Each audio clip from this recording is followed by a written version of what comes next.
Okay, so slightly before San Diego Comic-Con, there's a couple of Warner Brothers DC-related rumors that have been circling around. The Rock has mentioned that he's going to be in a Captain Marvel movie, or Shazam, depending on which title they want to go with. Now, people are thinking that he might actually either play Captain Marvel, which he doesn't quite have the look for. Now, he has mentioned in the past that he is a Shazam fan. They're the same character, essentially. It'll be hard to know if they'll go with Captain Marvel unless Marvel does Captain Marvel.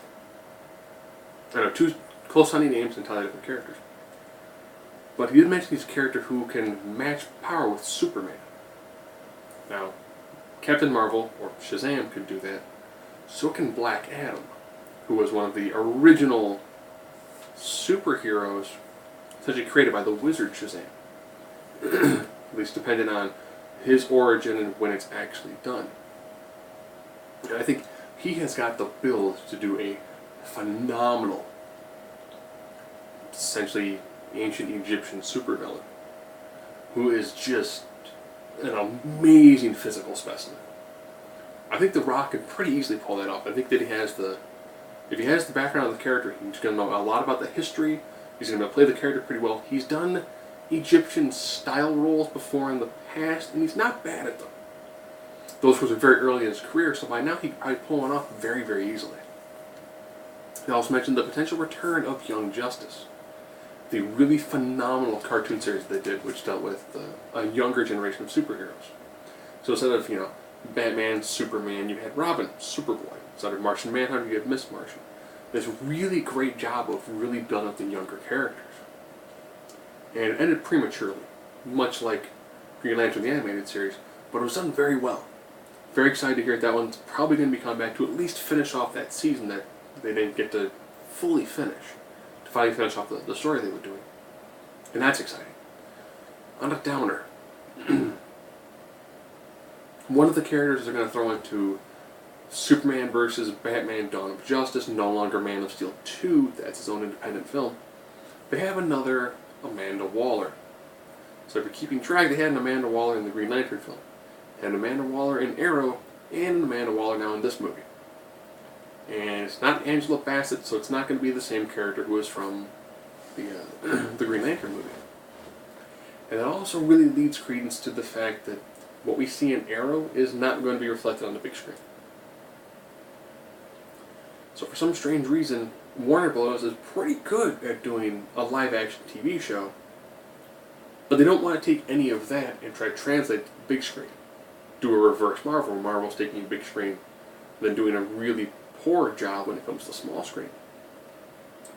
Now, I've thrown this idea out before. I know it's virtually impossible to try to do, which of course would be to tie in the multiverse aspect of DC Comics into the Warner Brothers re-envisioning DC Comics.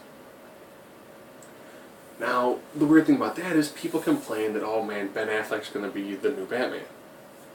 Well, if you did the multiverse version, you could have Christian Bale actually show up as Batman for a brief cameo. You could have Adam West, Michael Keaton, Val Kilmer. You need to get in shape first. You could have Val Kilmer. Even if you potentially even wanted to, he wouldn't cost an arm and leg. You could have George Clooney in it. You could take anyone who's been Batman. You could put them in this for a couple of seconds. You could show there actually is a multiverse. That instead of just the one constant linear universe, you've got other layers. Which like takes them like, have Brandon Roth show up and be Superman for a few minutes. Or Tom Welling. You could take these people who have been the character, you could throw them into the movie. You could throw in this really bizarre and super deep and then actually tie in Smallville in a way, because it'd be its own independent universe. You could tie in Arrow. You could even tie in all the way back to the Burton Batmans. If you want to go to the Donner Supermans, it'd be tough, but I'm pretty sure you could probably figure it and either throw in like Margot Kidder or something. You could probably go that far back. If you wanted to go with like the Adam West Batman, you could go that far back too. And it could like actually really build this huge, almost monolithic style of saying, yes, every single DC movie that you've seen in some way, shape, or form ties into this massive continuity construct called the multiverse. But that'd be virtually impossible to try to sell to people who don't read comics and don't have a background in anything comic related or older TV shows related to comics. So, bright spot, The Rock potentially being, hope he's back with Black Adam. I think it'd be a fantastic Black Adam. I want to see him be a major supervillain. I think he has a great chops to be a villain. I'm not including CGI Scorpion King, nor am I including his villain turn in Doom. Young Justice is coming back. That's awesome. Now, if you can bring back Green Lantern, the animated series,